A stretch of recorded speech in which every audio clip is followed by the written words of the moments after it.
Hi guys! Kumusta po kayo? For today's video guys, i-update ko lang yung sugat ng breast ko. Actually, sabi ng mga nakaranas ng ganito guys, matagal talaga daw maghilom yung sugat. Kasi yung breast natin is malaman. It takes 2 to 3 years daw bago maghilom yung sugat. Pero sa ngayon guys, hindi naman siya dumudugo, hindi naman din nagnanana. Pero andyan pa talaga siya. May sugat pa talaga pero maliit ng paliit siya. Anyway guys, hindi ko pala nasabi sa inyo na bumalik ako uli ng pag-inom ng Intra-Juice at saka Nutria Plus. Nung nasa hospital pa ako, naisipan kong iinom uli ng Intra-Juice kasi bumaba masyado yung hemoglobin ko. Tapos, matagal ako nakaano ng dugo kasi mahirap hanapin yung dugo ko. Type AB, ano yun? AB plus ba yun? Basta, ang hirap daw hanapin. Kaya, natagalan. Kaya naka-decide ako na iinom uli ng Intra-Juice.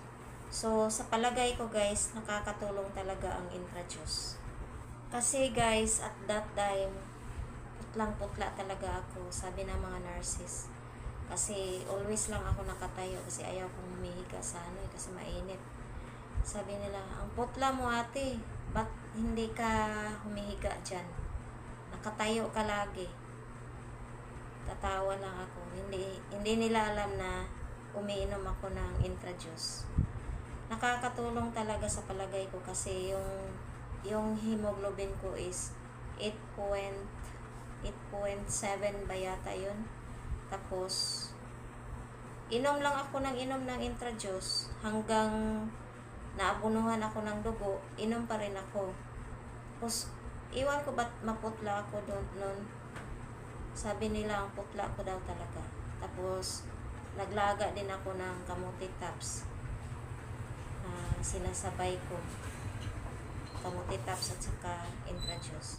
Maganda talaga tong Intra-Juice at saka Nutria Plus guys. Kasi kahit umiinom ka ng mga synthetic na mga gamot, pwede mo yung inumin din. Hindi siya kontra. Pero, pag iinom ka ng synthetic na gamot, after 1 hour mo siya inumin. Like nasa hospital ako, pag ini-injikan ako ng mga antibiotics, uurasan ko talaga after 1 hour, iinom ako ng Intra-Juice. Tapos, yung Nutria, nagsimula ako uminom muli nung malapit ng schedule sa biopsy ko, pero hindi natuloy yung biopsy ko kasi nagbago ang isip ko. Mga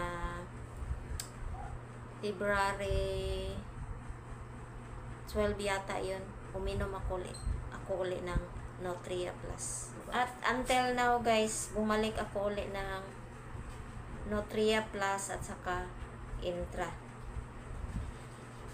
Kasi sa palagay ko guys, noon ko lang naisip, nung nasa hospital na ako, napaisip ko na siguro kaya pumutok yung bukol ko dahil sa Nutria Plus at saka Intra.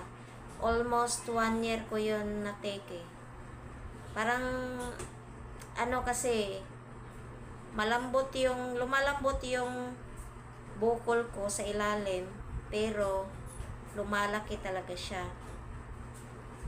Tapos parang napagod na ako ng kaiinom, parang na-discourage na ako nung December 30 ata yun, tumigil ako kasi parang naano na ako, ba't ang tagal hindi pa maputok.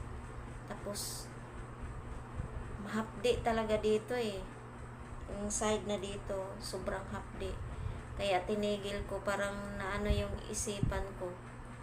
Parang nagdadalawang isip na ako, hindi na ako mapakali. Bakit ganun pa rin? Bakit palaki ng palaki yung bukol ko. Kaya, noong December 30, naisipan ko na mag-stop. Nag-stop talaga ako ng Nutria at saka Intra. Hanggang January, na-admit ko January 30. Meron akong nabanggit nun sa mga video ko na meron akong ininom after na huminto ako ng Nutria at saka Intra, yung Chinese medicine. Ano lang yun guys, 4 days lang. Hininto ko din kasi mas lalong sumasakit yung ko, bukol ko. Tapos, after na huminto ako ng Chinese medicine, uminom ako ng dinikdik na dahon ng malunggay hanggang hanggang pumutok siya. Sa simula nag-moist lang siya nag-moist, pero inom ako ng ng malunggay 3 times a day. 3 tablespoon 3 times a day yung iniinom ko. Tapos hanggang nag-moist siya, hanggang pumutok talaga siya.